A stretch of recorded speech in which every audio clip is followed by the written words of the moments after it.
Hello बच्चों, कैसे हैं आप सब। मैं हूं आफरीन खान और आज सर्कुलर मोशन कंटिन्यू कर रहे हैं हम। तो अभी अपने यूनिफॉर्म सर्कुलर मोशन के बारे में बात कर चुके हैं हमने banking of roads, conical pendulum, ये सब कुछ हम देख चुके हैं। ठीक है, आज हम पढ़ने वाले हैं non uniform circular motion. Non uniform circular motion के बारे में पढ़ेंगे हम। क्या होता है, मैंने बोला अभी तक हम ये क्या कह रहे थे कि जो वेलोसिटी है उसका मैग्नीट्यूड क्या होता है, कांस्टेंट होता है। सेंटर की तरफ एक एक्सेलरेशन आता है एसी, जो कि उस वेलोसिटी के डायरेक्शन को चेंज करने में मदद करता है। इसीलिए हमारी वेलोसिटी ओवरऑल रहती है नहीं कांस्टेंट, ठीक है, क्योंकि डायरेक्शन उसका चेंज हो रहा है हर एक पॉइंट पे। तो हमने बोला कि लेकिन स्पीड चूंकि उसकी कांस्टेंट थी, तो हमने बोला यूनिफॉर्म सर्कुलर मोशन है। नॉन यूनिफॉर्म सर्कुलर मोशन में वही बात हट जाएगी। क्या बात हट जाएगी, अभी क्या होगी, वेलोसिटी या स्पीड क्या है हर पॉइंट पे क्या होगी, अलग अलग होगी। कैसे होगी अलग, दिखाएंगे अभी हम। ठीक, हमने बोला ये देखो, कोनिकल सर्कल में अगर हम मूव कर रहे थे या कोनिकल पेंडुलम की हम बात कर रहे थे, तो एक हॉरिजॉन्टल सर्कल हम बना रहे थे और यूनिफॉर्म सर्कुलर मोशन परफॉर्म कर रहे थे। अभी इसको रुक जाएंगे, अब हम कैसे घूमने वाले हैं, अब हम घूमने वाले हैं पेंडुलम की तरह। कैसे घूमने वाला है, हमने बोला यहां पे आए हम, यहां से हमने छोड़ा बॉब को, ठीक है, छोड़ा तो ये कुछ यूं चलेगा, पक्का चलना चाहिए ना, चलना चाहिए। हमने बोला यहां पे इस वक्त जब मैंने इसे छोड़ा है तो क्या हो रहा होगा, आप बताओ। मैंने बोला यहां से मैंने क्या छोड़ा, इसको कहते हैं एक्सट्रीम। क्या कहते हैं इसको, एक्सट्रीम। यहां से मैंने छोड़ा तो इस पल के लिए, इस क्षण के लिए क्या होगी, इस बॉब की वेलोसिटी क्या होगी, 0 होगी। उसके बाद क्या होगी, वेलोसिटी बढ़ेगी। कब तक बढ़ेगी, मैंने बोला जब तक ये सेंटर तक नहीं आएगा। ये पोजीशन क्या होती है, mean position for this Bob. Centre तक आएगा और सेंटर के बाद क्या होगी, सेंटर पे क्या होगी, वेलोसिटी लगातार जी डाउनवर्ड लगे। मैंने बोला वेलोसिटी लगातार क्या है, बढ़ रही है। कब तक, मैंने बोला यहां तक, मीन पोजीशन तक। मीन पोजीशन के बाद ये उठेगा, कहां तक जाएगा, मैंने उठकर दूसरे एक्सट्रीम तक जाएगा। एक्सट्रीम के बाद बॉब, एक्सट्रीम कौन सा पॉइंट होता है, एक्सट्रीम वो पॉइंट होता है जहां के बाद बॉब क्या होता है, दोबारा लौटता है। मैंने बोला एक्सट्रीम तक जाएगा। इस क्षण पे जब एक्सट्रीम पे होगा तो मैंने बोला वेलोसिटी फिर बॉब की क्या हो जाएगी, इस पल के लिए 0 हो जाएगी, एक पल के लिए। फिर ये क्या करेगा, फिर वेलोसिटी बढ़ाएगा और फिर क्या हो जाएगा, फिर मीन की तरफ आएगा और फिर दूसरे एक्सट्रीम की तरफ जाएगा। कुछ यूं मूव करता है पेंडुलम। अगर आपने देखा होगा, ये मैंने ज्यादा मूव करा दिया, तो मैंने बोला कुछ यूं मूव करता है।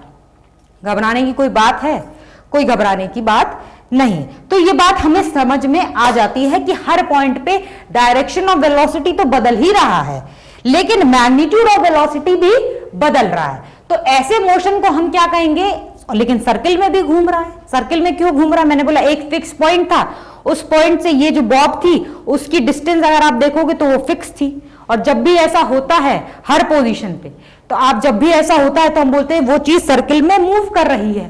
ठीक, तो यूनिफॉर्म सर्कुलर मोशन में क्या होता है कि स्पीड, ठीक है, या फिर हम लिख सकते हैं eraser, magnitude and direction of velocity changes. ठीक, तो हमने बोला वो नॉन यूनिफॉर्म सर्कुलर मोशन हो गया। वो हमने बातें की, हमने बोला कैसे, हमने बोला एक पेंडुलम लिया था, हमने बोला कुछ यूं ऐसे करके हमने रोटेट किया था, तो हमने बोला चीजें दिख गई थी भाई, हमें दिख गई थी ना। ठीक है, तो मैंने बोला कि मान लीजिए अभी इसकी वेलोसिटी कैसे आती है, हमने बोला टेंजेंशियली आती होगी। तो मैंने बोला वेलोसिटी, ये मेन पोजीशन है यहाँ पे, ये बीच में, इस समय वेलोसिटी मैक्सिमम होती है, ऑब्वियसली मैक्सिमम होगी। इसके बाद पेंडुलम उठेगा और वेलोसिटी घटेगी, ये दिखना चाहिए आपको। मैंने नीचे की तरफ आ रहा है तो वेलोसिटी बढ़ रही होगी। ठीक है, मैंने बोला यदि वेलोसिटी बढ़ रही है तो इस वेलोसिटी को बढ़ाने वाला भी कोई होता होगा। मैंने बोला वेलोसिटी को क्या बढ़ाता है, एक्सेलरेशन बढ़ाता है। तो मैंने बोला अभी क्या है, वेलोसिटी को एक एक्सेलरेशन बढ़ा रहा है। कौन सा है वो एक्सेलरेशन, आप बोलोगे भाई 80 लग रहा होगा। क्या कहते हैं उस एक्सेलरेशन को, जो वेलोसिटी के मैग्नीट्यूड को चेंज कर रहा होता है, उसे कहते हैं हम 80, या फिर टेंजेंशियल एक्सेलरेशन। क्या होता है, टेंजेंशियल एक्सेलरेशन। क्या यूनिफॉर्म सर्कुलर मोशन में टेंजेंशियल एक्सेलरेशन जैसी कोई बात करी गई थी, नहीं करी गई थी, सिर्फ एसी आ रहा था। मैंने बोला और क्या है, मैंने बोला सर्किल में घूमेगा, इस पॉइंट पे अगर आप देखोगे तो मैंने बोला 80 तो आएगा ही आएगा। मैंने बोला और एक सेंटर की तरफ एसी भी पक्का आएगा। क्यों आएगा ये एसी? अब बोलो मैम सर्किल में मूव कर रहा है, सर्किल में जब भी कोई चीज मूव कर रही है तो एसी तो पक्का लगा दो। मैंने बोला लगा देंगे, तो मैंने बोला एसी भी आएगा। क्या आएगा? Centripetal acceleration, centripetal acceleration. क्या करेगा एटी? एटी क्या करेगा? Increase changes magnitude of velocity, ऐसे लिख दो, चेंजेस मैग्नीट्यूड ऑफ वेलोसिटी। और ए सी क्या करेगा? ये करेगा चेंजेस डायरेक्शन ऑफ वेलोसिटी। आती है बात समझ में ना? एसी का तो काम ही यही है, किसी चीज को सर्कल में घुमाने का, डायरेक्शन चेंज करने का। मैंने बोला यूनिफॉर्म सर्कुलर मोशन में एसी तो था ही, एटी नहीं था, एटी की नहीं बात कर ली। अब हर चीज वही रही। अगर आपको यूनिफॉर्म सर्कुलर मोशन समझ में आया है तो नॉन यूनिफॉर्म का समझने में कोई दिक्कत नहीं है। तो हमने बोला v इज इक्वल्स टू, आपने लिखा था आर ओमेगा, ठीक है। आप यहां से लिख सकते हो dv by d t is equals to r d omega by d t, d omega by d t. मैंने बोला वेलोसिटी, स्पीड का मैग्नीट्यूड चेंज कर रहा है, क्या होगा ये? मैंने बोला ए टी के बराबर होगा, equals to r into d omega by d t. हमने क्या पढ़ा था? हमने पढ़ा था अल्फा, अगर आपको याद हो तो एटी टेंजेंशियल एक्सेलरेशन किसके बराबर होता है? आर अल्फा के बराबर आता है, ठीक है। कोई बात है इसमें? कोई बात नहीं है, ये बहुत सिंपल सिंपल सी गणित है जो कि आपको समझ में आ जानी चाहिए, ठीक है। अगर कोई मैं आपसे पूछे कि नेट एक्सेलरेशन बताओ, लेकिन net acceleration uniform circular motion में नेट एक्सेलरेशन क्या था? मैंने बोला एक ही एक्सेलरेशन था वहां पे, क्या था? AC. Non uniform circular motion में मैंने बोला दो एक्सेलरेशन है, दो एक्सेलरेशन है ना यार। क्या है? मैंने बोला दो वेक्टर दिख रहे हैं, एक एटी दिख रहा है टेंजेंशियली और एक एसी दिख रहा है। तो मैंने बोला इसका अगर आप निकालोगे तो रिजल्टेंट कुछ यूं आएगा इन दोनों का। मैंने बोला कुछ यूं इनका रिजल्टेंट आएगा, इसे गड़बड़ बन गया, कुछ यूं आएगा इनका रिजल्टेंट। तो मैंने बोला यही नेट एक्सेलरेशन होगा, कंफ्यूजन की कोई बात नहीं है। तो अगर नेट एक्सेलरेशन लिखोगे तो क्या हो जाएगा? इसका मैग्नीट्यूड क्या होगा? ये हो जाएगा आपका AC square plus of AT square. कोई घबराने की बात नहीं, ये तो समझ में आना चाहिए, ठीक है। देखो एक क्वेश्चन कराएंगे इसके बाद, ठीक है। तो जल्दी से एक क्वेश्चन देख लेते हैं हम, ताकि थोड़ी सी बातें भेजे में घुस जाए। हमने बोला ये एक्स एक्सिस है, ये वाई एक्सिस है, ठीक, ये थीटा एंगल है, ये 2 मीटर के रेडियस पे चल रही हैं चीज़ें। मैंने बोला t बराबर 0 पे पार्टिकल यहाँ पे है, ठीक। थीटा आपको दे रखा है, क्या दे रखा है? 2t plus of T square दे रखा है, जहाँ के थीटा आपका रेडियंस में है, ठीक है, और t किस में है? आपका सेकंड में है। अब मैं सवालात करना चालू करूंगी, ठीक। पहला सवाल है मेरा, ओमेगा बताओ एट t बराबर 0 पे, ओमेगा बताओ। ओमेगा क्या होता है आपका? D theta by d T होता है, कोई घबराने की बात नहीं। मैंने बोला थीटा आपको दे रखा है, डिफरेंशिएट करो, कितना हो जाएगा? ये आपका डिफरेंशिएट करोगे ये आपका हो जाएगा 2 प्लस ऑफ 2t के बराबर, ठीक। अब आपको किस पे पूछना था? एट t बराबर 0 पे बताना था, तो कितना हो जाएगा? 2 रेडियंस पर सेकेंड। कोई घबराने की बात नहीं। दूसरा सवाल मैं पूछ रही हूं, मैंने पूछा एंगुलर वेलोसिटी। एंगुलर वेलोसिटी क्या थी? एंगुलर वेलोसिटी भूल मत जाइएगा, अल्फा को कहते हैं एंगुलर वेलोसिटी, ठीक है। एंगुलर वेलोसिटी एट t बराबर 1 सेकेंड पे मैंने पूछा, 1 सेकेंड पे बताओ क्या होगा एंगुलर वेलोसिटी। आप लिखोगे ओमेगा निकालना सबसे पहले इंपॉर्टेंट है, क्योंकि अल्फा क्या होता है? D omega by d T के बराबर होता है। तो ओमेगा की इक्वेशन निकालो, कैसे निकालेंगे? हमने बोला ओमेगा की इक्वेशन थी 2 प्लस 2t, इसको फर्दर डिफरेंशिएट करो तो कितना आ जाएगा? इससे आपका 2 आ जाएगा, ठीक है। एट t बराबर 1 सेकेंड, मैंने बोला t की जगह रखने की पुट करने का आवश्यकता ही नहीं है, तो कितना हो जाएगा? कांस्टेंट एंगुलर वेलोसिटी से मूव करेगा, कितना? 2 रेडियंस पर सेकेंड स्क्वायर से। कोई घबराने की बात नहीं है, इस तरीके सवालात बनेंगे। अच्छा, और क्वेश्चन पूछेंगे हम। हमने बोला बताओ value of AC and AT at t बराबर 1 सेकेंड, ठीक है। AC और AT की वैल्यू बतानी है। कब बतानी है हमें? t बराबर 1 सेकेंड। तो हमने AC की क्या लिखा था वैल्यू? ओमेगा इंटू आर पढ़ा था, r omega, omega square r, sorry omega square r पढ़ा था। ओमेगा पहले हम निकालेंगे एट t बराबर 1 सेकेंड। तो एट t बराबर 1 सेकेंड ओमेगा, ओमेगा क्या था? 2 प्लस 2t, इसकी इक्वेशन थी। तो हमने बोला 2 प्लस ऑफ 2t का होल स्क्वायर एट t बराबर 1 सेकेंड पे लिखना है। और हमें क्या लिखना है? हमें लिखना है r, कितना है r हमारा? 2। ठीक, तो इसको जरा निकाल के देखिए आप, तो ये जाएगा 2 प्लस ऑफ 2 का होल स्क्वायर इंटू 2, 4 का स्क्वायर 16 इंटू 2 इज 32 मीटर पर सेकेंड स्क्वायर। कोई घबराने की बात नहीं है, कर्म वही रहे। हमें पता था फॉर्मूला, हमने बोला ओमेगा स्क्वायर वाला फॉर्मूला पुट होगा यहाँ पे। क्यों? हमने बोला ओमेगा हमने यहाँ से निकाल लिया इक्वेशन, इसीलिए। एटी क्या निकालेंगे? एटी कैसे निकालेंगे? एटी क्या था? आर अल्फा के बराबर था। तो हमें चाहिए आर, तो कांस्टेंट रहेगा अल्फा एट टी बराबर 1 सेकेंड। ठीक है, 1 सेकेंड की बात हो रही है। अल्फा की इक्वेशन देखिए आप, अल्फा क्या है? क्या कांस्टेंट एंगुलर वेलोसिटी से चल रहा है? कितना? 2 रेडियंस पर सेकेंड स्क्वायर। मैंने बोला हर मोमेंट पे कांस्टेंट है ये, तो हमने बोला क्या हो जाएगा ये? आर कितना है? 2, अल्फा कितना है? 2। तो क्या एटी की वैल्यू आपकी 4 मीटर पर सेकेंड स्क्वायर आती है? आ जाती है। ठीक, कोई घबराने की बात नहीं है। इस तरीके से एसी एटी निकालना आ जाना चाहिए। 4th सवाल हमने बोला नेट एक्सेलरेशन बताओ। Net acceleration for the particle कब? एट t बराबर 1 सेकेंड। ठीक, तो हमने बोला नेट एक्सेलरेशन के लिए हमें चाहिए AC और हमें चाहिए AT। क्या हमारे पास AC और AT एट t बराबर 1 सेकेंड है? बिल्कुल है। तो हमने बोला नेट एक्सेलरेशन निकालना तो अब बहुत आसान है। क्या करेंगे हम? AC का square plus of AT square. ठीक, AC कितना है? 32 का स्क्वायर प्लस ऑफ 4 का स्क्वायर मीटर पर सेकेंड स्क्वायर। क्या इससे काम बन जाएगा आपका? बन जाएगा ना। तो इस मूवमेंट पे मान लीजिए इस पॉइंट पे ये अगर t बराबर 1 सेकेंड पे है तो नेट एक्सेलरेशन आपका कैसे दिख रहा होगा? मैंने बोला AC तो आपका कुछ यूं आएगा और AT क्योंकि वेलोसिटी इस डायरेक्शन में है तो मैंने बोला इस डायरेक्शन में ही AT आएगा। ठीक है, तो नेट एक्सेलरेशन निकालोगे तो कैसे आएगा? मैंने बोला कुछ यूं आएगा नेट एक्सेलरेशन। ए, कोई घबराने की बात है क्या इसमें? कोई घबराने की बात नहीं, ये तो होना चाहिए। तो इस तरीके के सवालात आएंगे आपके पास, देखो आप एक बार। ठीक है, आगे कुछ छोटी मोटी सी बातें हैं वो भी कर लेते हैं।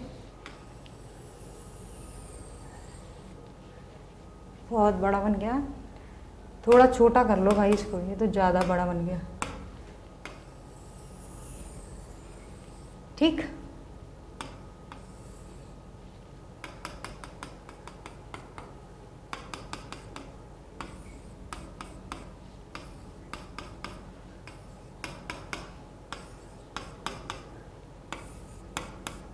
ये पहली पोजीशन है, ये दूसरी, ये तीसरी, ये चौथी, ये पंजी, ये आर, ये इसका सेंटर है ओ। ठीक, सर्किल में मूव कर रहा है पार्टिकल। मैंने बोला particle moves with constant angular acceleration alpha, लिख लेना कांस्टेंट एंगुलर एक्सेलरेशन अल्फा। ठीक है, मैंने बोला draw acceleration vector. Acceleration vector हमें फाइंड करना। जब सिर्फ एक्सेलरेशन अगर बोल दूं तो नेट एक्सेलरेशन की ही बात हो रही है, इसमें कुछ वो करने की बात नहीं है कि कुछ 30 मार खान वाली बात होगी। ठीक है, तो हर पॉइंट पे आपको बताना है। हमने बोला पहले फर्स्ट पॉइंट से हम स्टार्ट करेंगे। पहले हमने बोला पार्टिकल ऐसे चलना चालू कर दिया, हमने बोला कैसे कैसे काम हो रहा होगा देख लेते हैं। हमने बोला सर्किल में घूम रहा है तो सेंटर की तरफ क्या आएगा? AC आएगा। ठीक, मैंने बोला और क्या है? मैंने बोला वेलोसिटी का मैग्नीट्यूड क्या है? मैंने बोला ये क्या आ जाएगा? AT आएगा एक तो। ठीक है, अब इसमें एक बात की है कि it moves with constant angular acceleration alpha. अगर आप AT को बोलोगे तो AT क्या होता है? R अल्फा के बराबर है, तो ये R भी क्या है? कांस्टेंट है। और हमने बोल दिया ये अल्फा भी क्या है? कांस्टेंट है। तो क्या AT भी आपका कांस्टेंट हो जाएगा कि नहीं? हो जाएगा। तो मतलब मैंने बोला कि हर पॉइंट पे जो टेंजेंशियल एक्सेलरेशन है उसकी वैल्यू तो क्या आ रही होगी, कांस्टेंट ही आ रही होगी।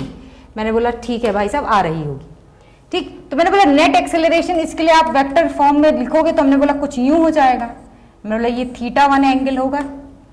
ठीक ठीक, पॉइंट 2 पे अगर आप बनाओगे, पॉइंट 2 पे आप बनाओगे अगर नेट एक्सेलरेशन के लिए, तो हमने बोला अभी क्या हो जाएगा, मैंने बोला 80 तो जितना था उतना ही रह गया, 80 तो हो जाएगा उतना ही। क्यों, मैंने बोला कांस्टेंट है, तो मैंने बोला 80 तो नहीं बदलेगा। क्या बदलेगा, मैंने बोला AC क्या हो जाएगा, थोड़ा और क्या हो जाएगा, बढ़ जाएगा। ठीक है, मैंने बोला सेंटर की तरफ AC आने लगेगा, जिसकी वजह से क्या हो जाएगी, अब उसके बाद क्या हो जाएगा, नेट एक्सेलरेशन थोड़ा सा क्या हो जाएगा, मैंने बोला नेट एक्सेलरेशन वेक्टर आप बनाओगे तो आपका कुछ यूं आएगा। तो कितना आ जाएगा, θ2 आएगा। ये अगर आप देखोगे θ1 और θ2 में डिफरेंस ना, तो आपको ये दिखेगा कि θ2 इज लेस देन θ1। ठीक है, ये बात आपको समझ में आएगी। ये क्यों दिखा रहे हैं, क्योंकि ये आ जाते हैं क्वेश्चन इस पे, इसीलिए दिखा रहे हैं, करना सिखा रहे हैं। हमने बोला अभी पॉइंट 3 की हम बात करेंगे, बोला हमने बोला 80 तो उतना ही रह जाएगा। क्यों, क्योंकि हमने बोला कांस्टेंट अल्फा से चल रहा है। मैंने बोला लेकिन AC थोड़ा और बढ़ जाएगा सेंटर की तरफ। ठीक, AC थोड़ा और सेंटर की तरफ बढ़ जाएगा। तो अगर आप नेट एक्सेलरेशन का ऐसे कंपोनेंट निकालोगे तो मैंने बोला कुछ यूं आएगा। अभी ये कितना आ जाएगा, θ3 आ जाएगा, और जो θ3 होगा वो θ2 से भी कम होगा। ठीक, चौथे पॉइंट की बात करेंगे। हमने बोला इस वाले पे 80 तो सेम ही रहेगा क्योंकि बोल दिया है, लेकिन अगर AC की बात करोगे तो ये कुछ यूं बढ़ जाएगा, कुछ यूं बढ़ जाएगा। मैंने बोला जिसकी वजह से अगर आप नेट एक्सेलरेशन का कंपोनेंट निकालोगे तो कुछ यूं आएगा, नेट एक्सेलरेशन निकालोगे तो कुछ यूं आएगा। ये कितना आ जाएगा, θ4 आ जाएगा। θ4 की अगर आप बात करोगे तो ये θ3 से भी कम होगा। ठीक, पांचवें बात की बात करते हैं। हमने बोला 80 तो इस समय भी सेम रहेगा, अल्फा कांस्टेंट। मैंने बोला AC लेकिन क्या हो जाएगा, आपका बढ़ जाएगा। AC क्या हो जाएगा, बढ़ जाएगा। नेट एक्सेलरेशन का निकालोगे अगर कंपोनेंट, तो मैंने बोला वो कुछ यूं आएगा, कंपोनेंट नहीं, नेट एक्सेलरेशन निकालोगे। ये कितना आ जाएगा आपका, θ5 आ जाएगा। देखोगे आप तो θ5 is less than θ4 is less than θ3 is less than θ2 is less than θ1 होगा। ठीक, क्या हो रहा होगा, मैंने बोला जैसे जैसे पार्टिकल चलेगा सर्किल में, मैंने बोला AC बढ़ता चला जाएगा। उसकी वजह से क्या होगा, क्या होगा, आप बोलोगे ये जो θ1 है, ये थीटास क्या हो जाएंगे, घटने लगेंगे, और जो AC है वो क्या होगा, towards centre of the circle, ये क्या होगा, मुड़ने लगेगा। पूरी तरीके से कभी नहीं मुड़ सकता, पूरी तरीके से कभी नहीं मुड़ सकता, लेकिन थोड़ा मोड़ा तो क्या हो जाएगा, ऐसा हो जाए कि 80 बचे ही ना, तभी तो पूरी तरीके से मुड़ेगा। मैंने बोला सिर्फ AC बचा रहा है, तो मैंने बोला नेट एक्सेलरेशन क्या हो जाएगा, AC के डायरेक्शन में हो जाएगा। ठीक है, तो मैंने बोला वो वाला केस, जब तक 80 है तो मैंने बोला वो वाला केस आना तो मुश्किल है। तो मैंने बोला कुछ यूं होगा। अब क्वेश्चंस कैसे बनते हैं, इस पे क्वेश्चन कैसे बनते हैं, मैंने बोला एक पार्टिकल कांस्टेंट एंगुलर एक्सेलरेशन से चल रहा है, तो मैंने बोला बताओ 1 पॉइंट, 2 पॉइंट, 3 पॉइंट, 4 पॉइंट, आप बताओ एक्सेलरेशन, नेट एक्सेलरेशन कैसे कैसे होगा। ऑप्शन देगा आपको कुछ यूं यूं यूं यूं। ठीक है, एंगुलर एक्सेलरेशन है तो 80 होगा, तो दूसरा ऑप्शन आपको दे देगा, कैसे दे देगा, मैंने बोला कि यूं यूं यूं यूं। ठीक है, हर बार सेंटर की तरफ ज्यादा डाइवर्ट हो रहा है और नेट एक्सेलरेशन का जो वैल्यू है वो क्या है, बढ़ जा रहा है। तो कौन सा वाला सही है, आप बोलोगे ये वाला सही है, ये करने को आता है तो हमने आपको दिखा दिया। ठीक है, एक पेंडुलम वाला केस भी हम पढ़ेंगे जरा, वर्टिकल पेंडुलम में। ठीक है, अब ये आपका नॉन यूनिफॉर्म सर्कुलर मोशन हो गया है, अब तो बस हम कुछ कुछ चीजें बची रह गई हैं, वो हम बात कर रहे हैं उस पर।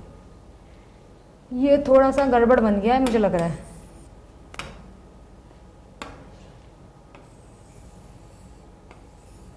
ठीक है, ठीक, ये दो एक्सट्रीम्स हैं और मैंने बोला ये आपकी कोई मेन पोजीशन है।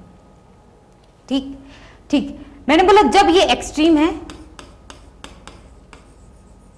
और ये भी क्या है, एक्सट्रीम है, और ये क्या है, मीन है। मैंने बोला एक्सेलरेशन देखना कैसे, मैंने बोला ये है वर्टिकल पेंडुलम, ऐसे ऐसे चल रहा है। ठीक है, इसकी बात हो रही है, घबराने की कोई बात नहीं है। मैंने बोला एक्सेलरेशन की डायरेक्शन बताइए कैसे कैसे आएंगे हर पोजीशन पे। मैंने बोला पहले इस वाले की बात करेंगे, तो मैंने बोला जिस पॉइंट पे एक्सट्रीम पे होता है, जस्ट उस पल की अगर हम बात करेंगे, एक्सट्रीम वाले पल की हम बात करेंगे, तो हमने बोला वेलोसिटी क्या हो जाएगी, 0 हो जाती है उस समय। ठीक, रुकता है एक क्षण के लिए, पेंडुलम रुकता है, बॉब रुकता है सॉरी, और फिर वो नीचे आने लगता है। तो मैंने बोला जस्ट एक्सट्रीम की बात करोगे तो उस समय वेलोसिटी 0 होती है। चूंकि वेलोसिटी 0 होगी तो क्या AC होगा? मैंने बोला AC नहीं होगा। क्यों? मैंने बोला AC क्या होता है, v²/r के बराबर होता है कि नहीं? मैंने बोला वेलोसिटी 0 कर दो, AC निकलेगा क्या? मैंने बोला नहीं निकलेगा। तो मैंने बोला लेकिन क्या होगा, ये नीचे की तरफ आ रहा होगा, तो नीचे की तरफ इस क्षण में तभी आएगा जब कोई इसकी स्पीड बढ़ाने वाला होगा इसके बाद। तो मैंने बोला एक AT आता होगा इसके पास, इस क्षण पे इसके पास सिर्फ और सिर्फ क्या आता होगा, एक AT एक्सेलरेशन आता होगा या फिर टेंजेंशियल एक्सेलरेशन होगा बॉब के पास। कब? जब बॉब एक्सट्रीम पोजीशन पे खड़ा होगा। मीन पोजीशन की अगर हम बात करें, मीन पोजीशन पे बॉब क्या है, सीधा है। ठीक है, इस क्षण पे ना वेलोसिटी बढ़ रही है ना घट रही है, वेलोसिटी मैक्सिमम हो चुकी है। इस क्षण पे वेलोसिटी मैक्सिमम हो चुकी है, इसकी हम बात करें तो क्या कोई टेंजेंशियल एक्सेलरेशन का कंपोनेंट आएगा? मैंने बोला नहीं। सिर्फ और सिर्फ पूरा एक्सेलरेशन किस तरफ डायरेक्टेड होगा? मैंने बोला सेंटर की तरफ। सिर्फ और सिर्फ AC बचा रह जाएगा, ना वेलोसिटी बढ़ेगी इस मूवमेंट पे ना घटेगी। इसके बाद क्या होगी, वेलोसिटी घटना चालू होगी। कब तक घटेगी? मैंने बोला दूसरे एक्सट्रीम तक घटेगी। अब जैसे ही इस एक्सट्रीम पे आएगा, हमने बोला वेलोसिटी फिर 0 इस क्षण के लिए, इस क्षण के लिए वेलोसिटी 0। तो मैंने बोला AC 0, तो सिर्फ और सिर्फ क्या होगा, इसके पास AT होगा जो इसके बाद इसको वेलोसिटी बढ़ाने में मदद करेगा। ठीक, तो ये तो मीन और एक्सट्रीम वाली बात हो गई। बीच में क्या हो रहा होगा, मान लीजिए बॉब यहां पे हो, यहां पे क्या होगा एक्सेलरेशन? मैंने बोला यहां पे क्या होगा, बॉब नीचे की तरफ आ रहा है, तो मैंने बोला इसके पास एक एक्सेलरेशन इस डायरेक्शन में है, क्या है, AT है। इसे बांध दो भैया इसको रस्सी से, ठीक है। और मैंने बोला ये सर्किल में मूव कर रहा है, तो मैंने बोला इस क्षण के लिए किस में होगा, मैंने बोला AC भी होगा इसके पास, सर्किल में लगातार चल रहा है ये। बीच की अगर हम बात करें तो मैंने बोला AT एज वेल AC भी होगा बीच की चीजों में। लेकिन मैंने बोला एक्सट्रीम पे AC नहीं होगा और मीन पे क्या नहीं होगा, AT नहीं होगा। ठीक है, इस पे क्वेश्चंस बनेंगे, क्वेश्चंस आएंगे, आप कर लेना। ये थीटा वीटा आपको बता के देगा और काफी क्वेश्चंस पूछेगा, लेकिन आपको ये बातें पता होंगी तभी आप ये बातें कर पाएंगे, नहीं तो दिक्कत आ जाएगी। ठीक है, आ जाती है ये बात समझ में। तो आज का लेक्चर हम यहीं तक रखते हैं। नॉन यूनिफॉर्म सर्कुलर मोशन की हमने बातें करी हैं, एक आध क्वेश्चन भी लगा के देखे हैं, तो ठीक है, आगे मिलते हैं फिर।